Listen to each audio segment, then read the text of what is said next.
President Biden just announced a sweeping vaccine mandate that will be enforced by the Occupational Safety and Health Administration, or OSHA. He also issued an even stricter executive order requiring all federal employees and federal contractors to get vaccinated. Is that legal? So let's first talk about the federal employees and contractors. President Biden signed a new executive order mandating that all federal employees and contractors get vaccinated against COVID-19, with no exceptions for those who agree to regular testing for the virus. President Biden's vaccine mandates are actually a series of executive orders, and executive orders don't actually control the citizens. That's exclusively up to laws of Congress.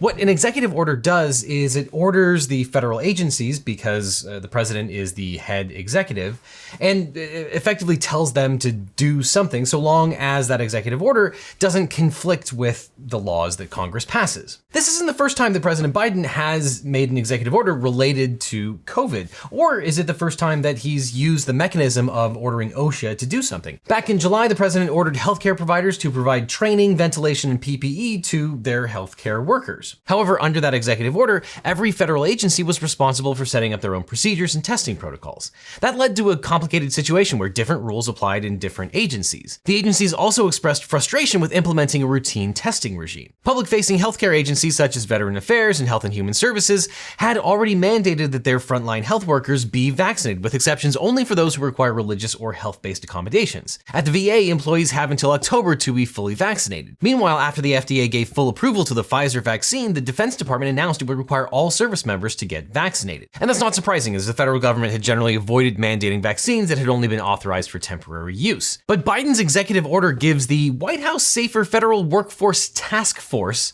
7 days to issue new guidance on how agencies should implement the new vaccine mandate. Biden Press Secretary Jen Psaki said employees will have 75 days to get fully vaccinated or apply for a religious or medical exemption before they will be deemed out of compliance with the order. Under the prior executive order, each agency would decide whether to require employees to provide proof of their vaccination status, or they could simply attest that they had received it. Psaki said that under the new order, agencies can continue to make their own decision about whether to use the honor system. The Biden administration also said there will be limited disability and religious exceptions to the federal employee vaccine requirement. All other employees and contractors will face termination if they don't get vaccinated. Now, this one is pretty easy from a legal standpoint. Presidents receive wide latitude in dealing with federal contractors because they're basically just acting as part of an arm's length agreement. And to the extent that there are rules, and there aren't that many, those are governed by the Procurement Act that was passed in the 1940s. And under that act, the standard is pretty low. The president can't create a rule that's just meant to meddle with the internal affairs of the federal contractor. The president just needs to show that the action is somehow necessary for a federal benefit. And here the benefit is pretty obvious. If you demand that your contractors get vaccinated, the members of the federal government are less likely to be infected. Though perhaps that's not the case with absolutely every single federal contractor. Maybe there are some that don't interact with federal employees, and then the federal benefit becomes more and more tenuous. But for the most part, the president is going to win these battles against federal contractors if they dispute this mandate. Here, President Biden's order will be implemented by the General Services Administration, or GSA, as well as the Office of Personnel Management, the OPM. And normally when a federal employee is subject to discipline, they go before a board in front of the OPM. Here, if they are going to refuse the order, that might be considered insubordination, and that might create good cause for them to be disciplined or terminated by that board. But now let's talk about the much more controversial OSHA rule. OSHA, which is a division of the Department of Labor, monitors work conditions for private sector employees.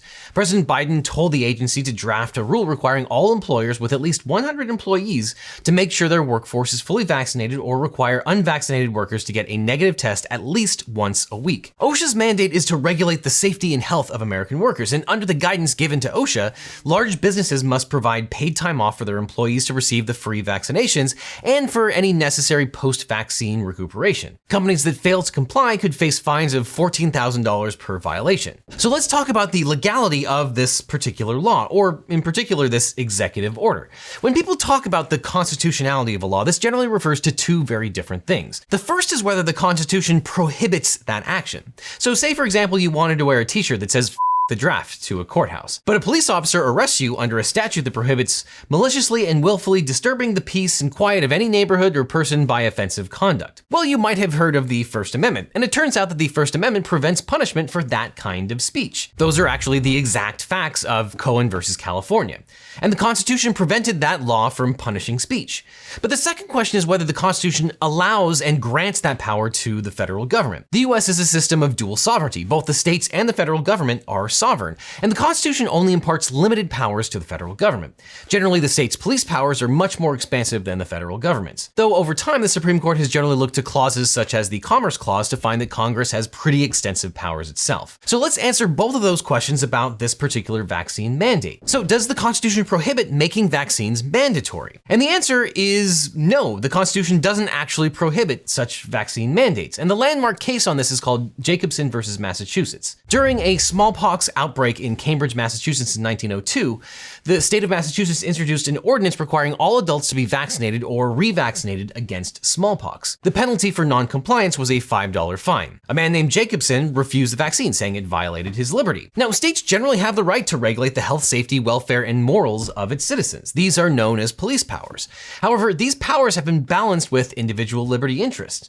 And the question before the Supreme Court was whether the 14th Amendment's Due Process Clause allowed a person the liberty of refusing vaccination. The Constitution protects individual liberty, but liberty is not, quote, an absolute right in each person to be in all times and in all circumstances wholly free from restraint. Quote, the rights of the individual may at times, under the pressure of great dangers, be subjected to such restraint to be enforced by reasonable regulations as the safety of the general public may demand. So the Constitution gives you freedom, but not the freedom to do whatever you want, whenever you want, no matter what.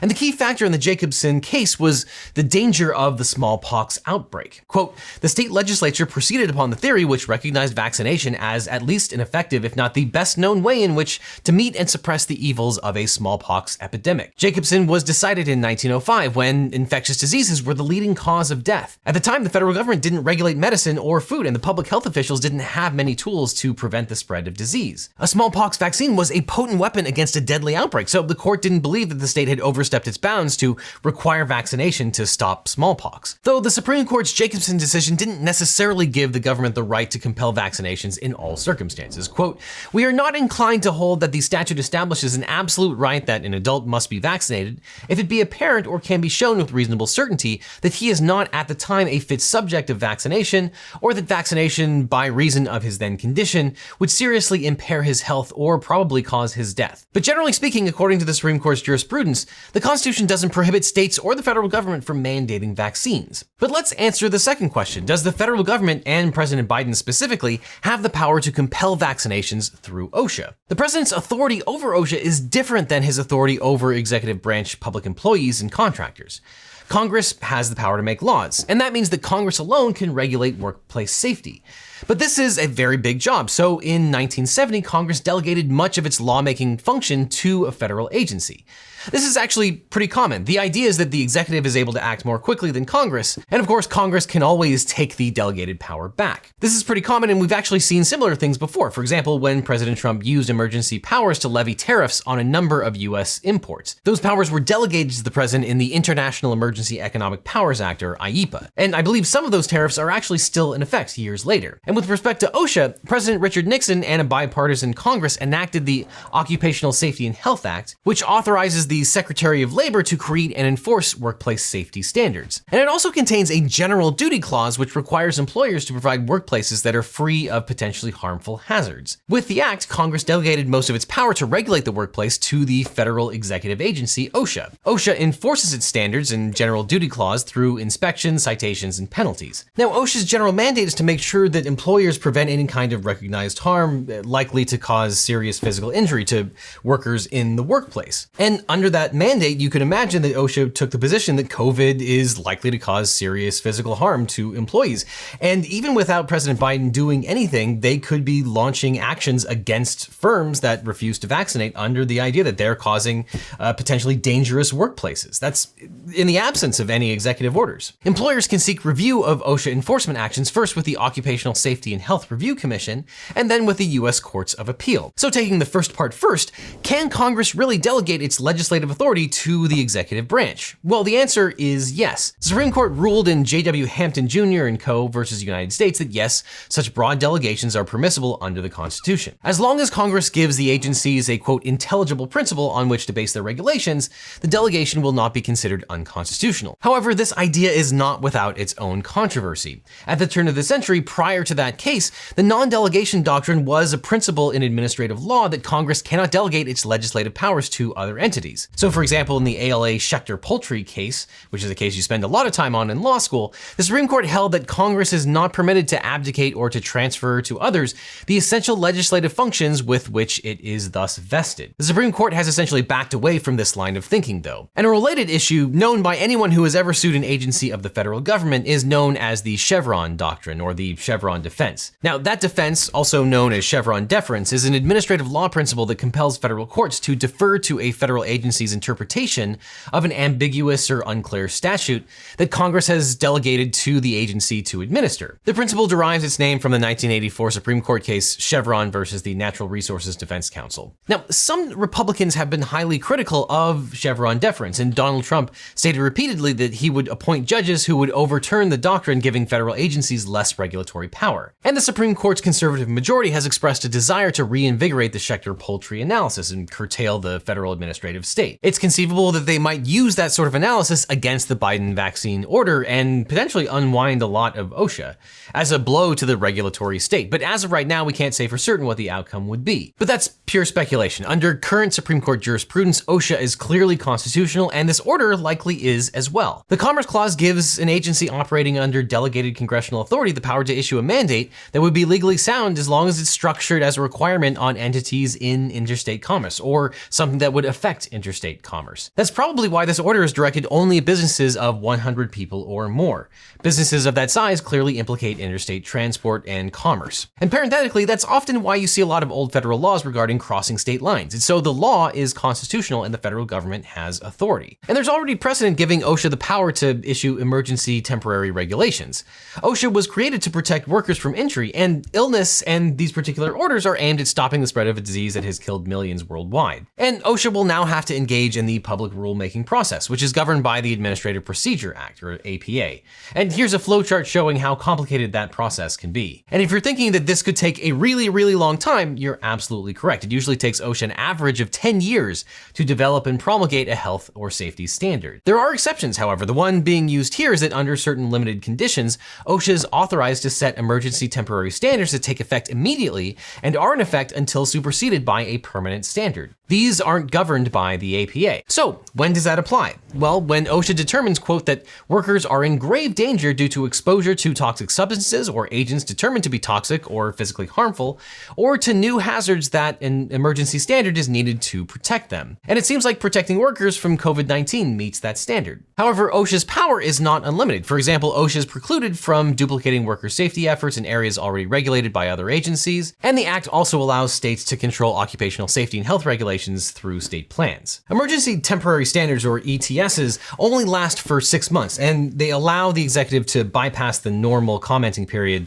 required for rulemaking under the APA. Now, you can imagine that once OSHA publishes these emergency temporary standards, an employer who took issue with these ETSs might argue that they're not necessary to prevent a grave danger in the workplace, which is the standard you need to pass an ETS. The argument would be that most employees are already vaccinated, and if you're vaccinated, the chance of a breakthrough infection are incredibly rare. And then number two, if we're just dealing with the unvaccinated, there are other ways of mitigating the risk. They can wear PPE, they can socially distance. And so because those other measures are in place, they don't need this vaccine mandate. There's already things done to mitigate the effects of the COVID-19 pandemic. So you can imagine that the Biden administration is going to make their case as persuasively as possible when they pass these emergency temporary standards. And one has to think that a global pandemic is probably a pretty good excuse to prevent this grave danger from permeating throughout the entire American workforce. So how will OSHA proceed here? Well, the agency will publish the emergency temporary standard in the Federal Register. It is then subject to the usual procedure for adopting a permanent standard, except that a final ruling should be made within 6 months.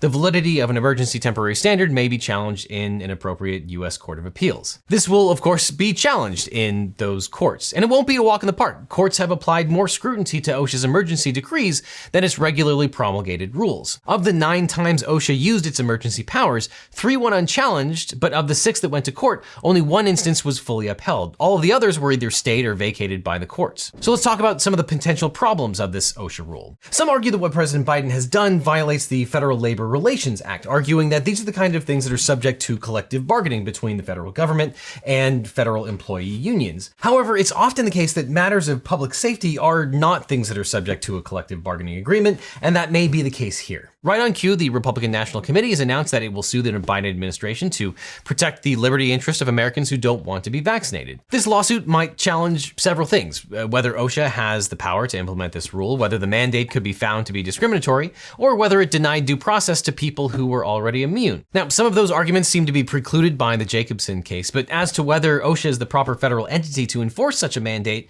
well, OSHA's been around for over 50 years, and it's withstood constitutional scrutiny during that time. It's possible the court might change its mind, but that would take a complete reworking of the Supreme Court's current jurisprudence, and it would really alter the nature of power in the federal government. And as many have pointed out, this OSHA regulation isn't actually a vaccine mandate. If a private sector worker has a disability and can't take the vaccine, they can take a COVID test and may be able to opt out of the test as well. And given the severity of the pandemic, if ever there were a time for workplace protecting emergency powers, you would think it would be during a global pandemic. Now, whether they are legal or not, the Biden vaccine mandates are going to make a lot of employees get vaccinated, which means we're all going back to the office sooner, which means it's time to start stocking up on coffee again. Luckily, I get all of my coffee from today's sponsor, Trade Coffee. Trade's great because not only do they have a huge selection of your favorite coffees, but they also have an awesome quiz to get you matched with coffee recommendations based on your taste preferences. I have very specific tastes in coffee. Basically, I want something that tastes like hot chocolate and pairs well with milk and sugar. And Trade was able to find me the perfect roast. And now, since the weather is getting cooler, it's time to ditch those cold brews and go back to your full-bodied roasts for pour over. And with Trade, you can discover new coffees from the nation's top roasters. Trade matches you with your own personal selection of coffee and conveniently delivers it straight to you. Choose your coffee, rate it, and your coffee suggestions get even better. It's really the best coffee website out there. And if you already know what you like, then they probably have your favorite roaster in stock at a great price. You can even choose whole beans or your preferred grind. So if you'd like to try Trade Coffee, Legal Eagles will get their first bag free when they sign up. All you have to do is click on the link in the description or the one that's on screen right now. And not only will you get your first bag free, you'll also get free shipping. So to get your first bag free, just click on the link on screen or use the promo code LEGAL30 at checkout. Plus, clicking on that link really helps out this channel. And while you're at it, click on this link with all of my other Real Law reviews. So click on this playlist or I'll see you in court.